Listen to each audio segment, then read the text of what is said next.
Did you know our heart is considered a viable display of Sabbath? The average heart pulsates at 75 beats per minute. By the time it reaches age 50, it will have rested 30 years through its beat stop pattern. Yep, God of Wonders DVD. Did you check it out yet, trivia buffs?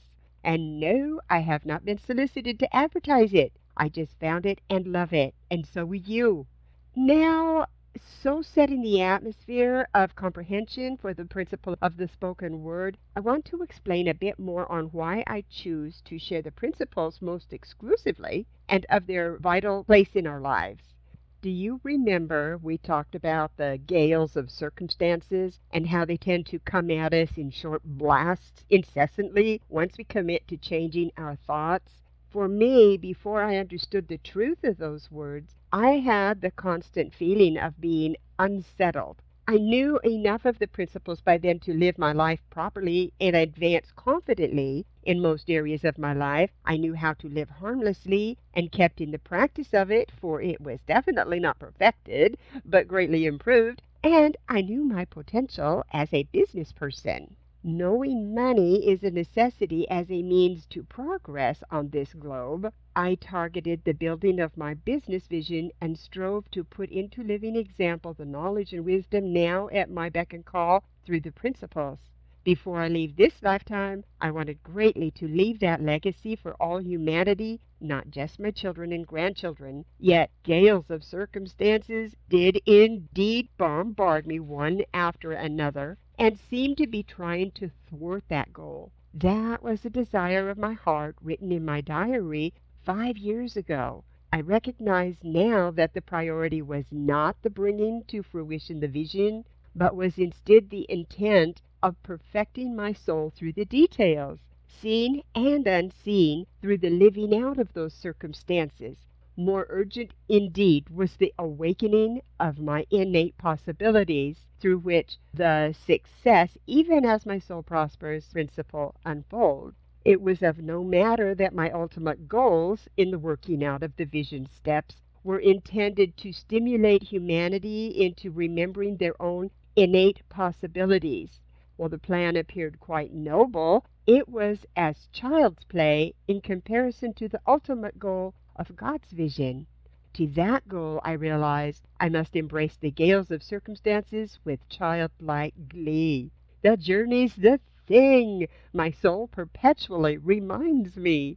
That was my experience 5 years ago, and it is still true today. And that is why I enjoy the walk through the fire, improving the principles, so I can speak with authority their validity. It is the listener's personal responsibility of letting their own soul guide in confirmation, or perhaps even in just the great possibility of the truths of the principles of which I share. What I speak on these shows are my personal experiences put to words in the hope of easing the right living way for another. If I reach one and they reach one, if each one would reach one, perhaps all humanity would finally learn and respect the principles of God, and we could enjoy the world's journey of evolution. Ageless wisdom teaches what treasures a pure, free, and dauntless consciousness can give to humanity. But the inertia of habit holds the inexperienced one in fetters. Yet for the one sincerely on the path to right living, when you meet a foe too great for you, behold, the Son of Man is at your door, and he can speak, and all the hosts of heaven will stand in your defense. When one determines to uphold the principles of God, the entire universe comes to that one's defense in each and every moment. Strive to become confident of that truth. There is no need any longer to walk the path with bated breath. One may notice to what extent spiritually aspiring people, even under the most unfavorable conditions, find strength to discover the light. Such light bearers are watched over and are able to overcome the most incredible difficulties. The principle has been sent, the path has been indicated. Let him who seeks find. He who follows the principle's teaching loses the passivity so cherished by people. But he who does not follow receives the full downpour of karma. That is what all creeds call you reap what you sow. Judge for yourselves who has chosen the right path. When you follow the principles, can there be failure? The principles bring refinement of consciousness as a great happiness. Where then to find a power equal to that which results from obedience to the principles? Aspire to follow the principles teachers with great diligence. When one breaks the principles of God, more surely even than as results the breaking of any man-made principles, there is no limit to the chaos that must ensue, if not immediately, eventually, and most often without warning. It also keeps that one in darkness, revolving continuously on the wheel of misery and want, which is why I so desire to share my findings with those whose soul was also tapped for more understanding. To be able to clearly explain why the spoken word is so valuable, even though inhibited slightly more than the all-powerful thought, I must try to explain about the manifesting substance in which it abides, and has no choice but to utilize as its power. Indeed, it is the very substance which permeates all in existence into infinity, else we would see the borders of such a phenomenon. The substance is called by many names, as is our Lord, yet my favorite title would be Akesa. Have you seen those glittering particles in the sun's rays when streaming through the window or tree and thought them dust? Have you ever wondered how our lungs and noses could abide breathing such dust for an hour, a day, a lifetime, without our perishing from it? Do yourself a favor. Next time you see a ray of sunshine, pay attention to the dust you see floating in it. Then pay close attention to it, for perhaps your soul is ready to see the subtle world of the divine. You will see that the crystal dust is not just in that ray of light, but permeates everything, literally everything. Yet not all can see them, have you noticed? They are the substance and elements of the subtle world, and only those of a higher consciousness may observe whether they are living the principles cognitively or not. That dust, let your soul confirm, is the manifesting substance of God, used for everything in existence into infinity. It is the substance which upholds the entire cosmos. Then you will recognize that the omnipresent dust is God Himself. I love to contemplate on His omnipresence, allowing Him to experience the tree, the bird, the ocean, the planet, the cloud, the star, and me, indeed every existing thing, all at the same time. It brings about a higher sense of responsibility in how I live my life, and I consider it my reasonable service in His omniscient plan. We inhale God. Comprehend this. We cannot be separated from Him. I have to tell you here that I have experienced that feeling of being separated from God, and indeed that is the very essence of the agony when not embracing by choice His principles. I was never truly separated, for we cannot be except in our minds and illusions as part of the principle and its natural consequences. It is written, the essence of the unmanifested spirit permeates the substance, akesa, of space.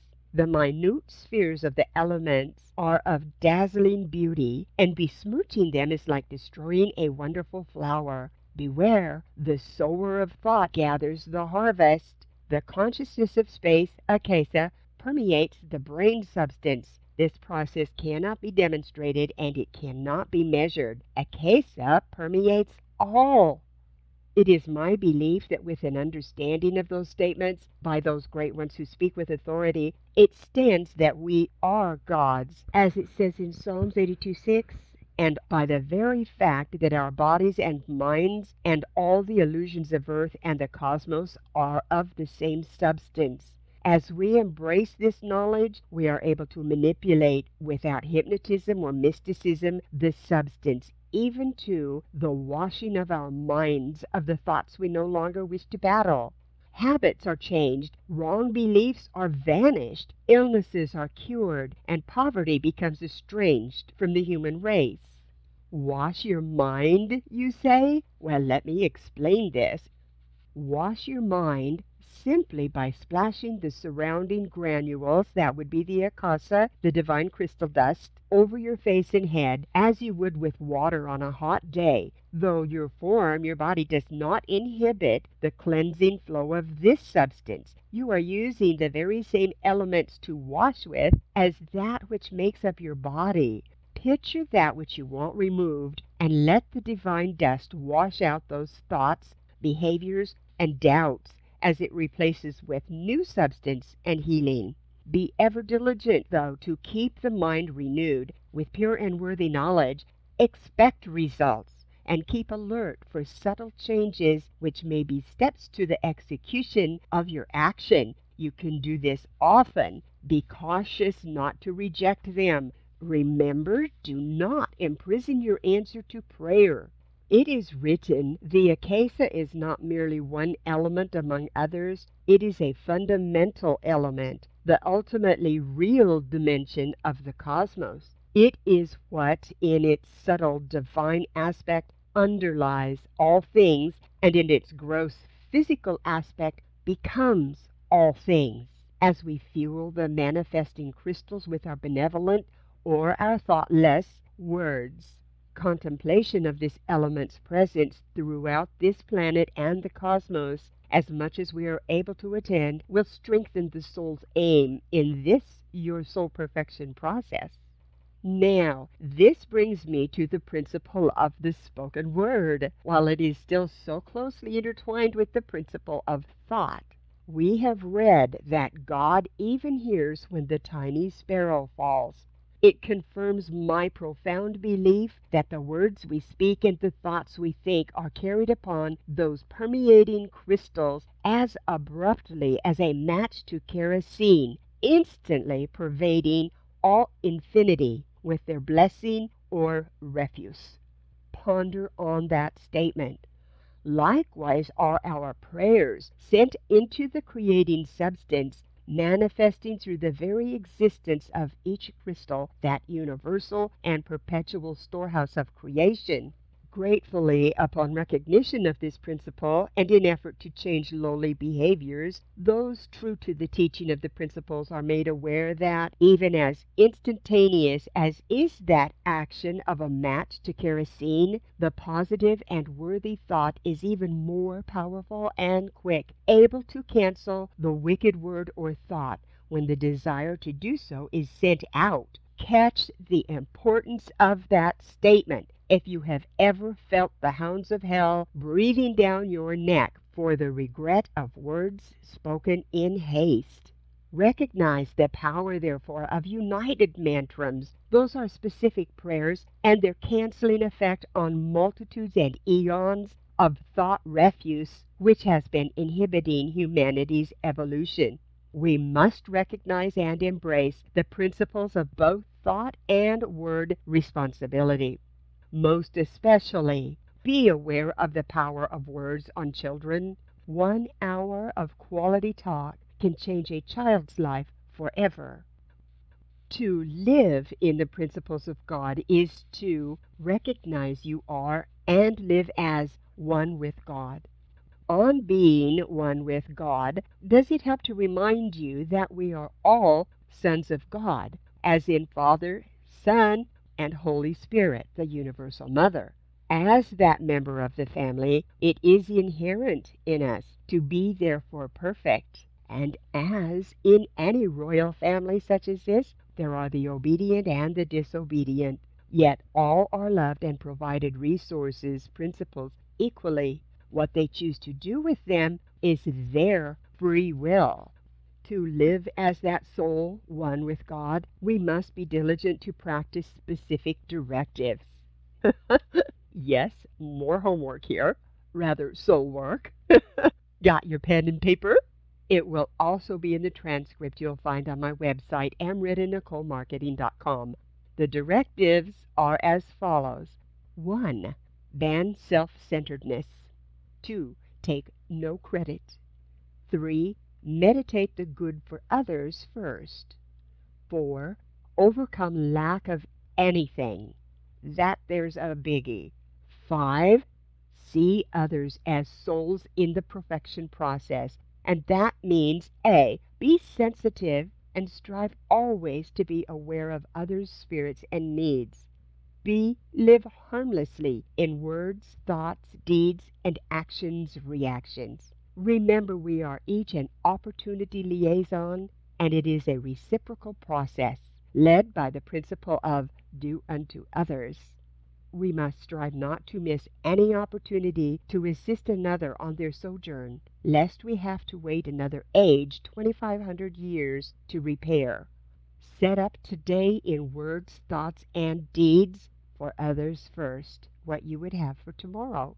One specific directive I have yet to master is that of stating responses to those who struggle with gossip or negativity, which will cause them to respond back with positive words into their own lives without seeming manipulative or coercive.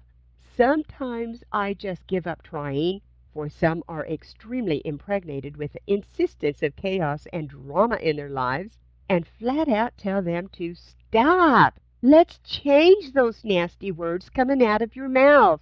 They are destroying your beautiful life. And then, alas for them, I get on the bandwagon. I really try not to do that, for later I feel I was insensitive to their need. But, oh well, we can only keep trying, right? And that's what matters. And eventually, because the intention was pure, that one will come to see how much we cared, and maybe the vital planted seed will grow.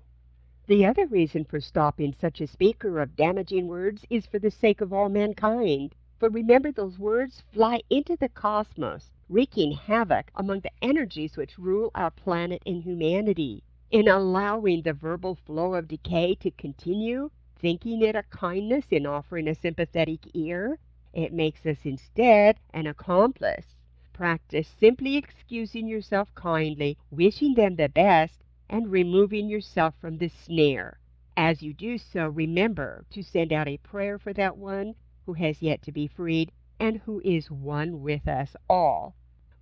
No sound is ever made without producing a corresponding response in the cosmos and the manifesting substance, thereby constructing a form of benevolence or malevolence according to the intent or motive of the speaker. The basis of all manifested phenomena is the spoken word, with the full purpose of the will behind it. The soul on the path to right living must control his speech every minute of the day. This refers not to reticence or silence, but rather to the controlled use of words to effect certain ends, and the retention of speech when not needed.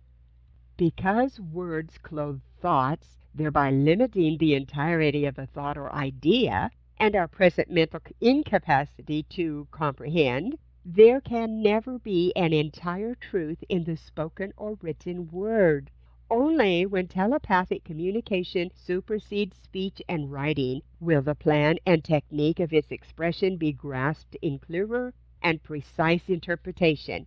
Until then, it is impossible to put the divine ideas into their ideal form and then bring them down into the world of meaning, and from there into the world of symbols like spoken or written words. Words of extreme power are those of criticism, worry, and irritation, because in a sudden burst of critical thought, the entire personality is galvanized, cemented into a potent coordination of a wrong kind, and with disastrous results. This means the entire body, head to toe, and every cell comes into perfect agreement with the attitude set up by that thinker, and makes it nearly impossible not to speak the harmful words that will greatly harm the one being criticized, and render the speaker permeable for any illness to affect any weakness in their body. Because criticism, being a faculty of the lower mind, can hurt and wound, no man can proceed upon the path of right living as long as wounds are made and pain is knowingly given. The most common of all causes are worry and irritation. They are more prevalent now because of the world situation as such, the problems and the uncertainty. Scarcely a person is exempt. The intercommunication between people at this time, not just through the spoken word anymore, has increased so much, and people live in massed groups, large and small, that it is inevitable that they produce an effect upon each other as never before. If one member suffers, all the members suffer with it, is a statement of truth, ancient but new in application and realized more today than any other time in ages past. We have become so tuned in to each other's emotional conditions and mental attitudes in a new and more potent manner. Consider the antagonistic resources, such as news channels and reality shows. To our own engrossing concerns and worries are added those of our fellow men with whom we might be en rapport. It brings about the previsions and self-inflicted concerns for what might be, and yet without the mass influence of others' thoughts and words would never be in that worried one's life. Irritation itself is inflammatory and hard to bear and leads to much difficulty. The trait of irritation has been found to cause certain forms of eye trouble. Because worry and irritation prevent true vision in the spiritual sense, the one who is victim to these conditions sees nothing but the cause of his complaints and is so submerged through self-pity, self-consideration, or in a focused negative condition that his vision and spiritual progress is narrowed, affecting all in his circles. There is little one can do when tests and deep distress and anxieties overwhelm, except to stand by them in love, send healing thoughts, and invoke their inner strength to repair and usefulness once again. I, Lady J, encourage you to join me in the practice of speaking words as gifts for joy at the end of the day. I want to encourage you to check out my spiritual greeting cards, Keeper Collection gift cards on spiritwinepub.com. They are created for display and collecting while providing perpetual inspiration. I also spoke at the beginning of today's show of my book, Giggles and God. It was written earlier on my spiritual walk. It is available on my bookstore, Spirit Wine Publications, at spiritwinepub.com.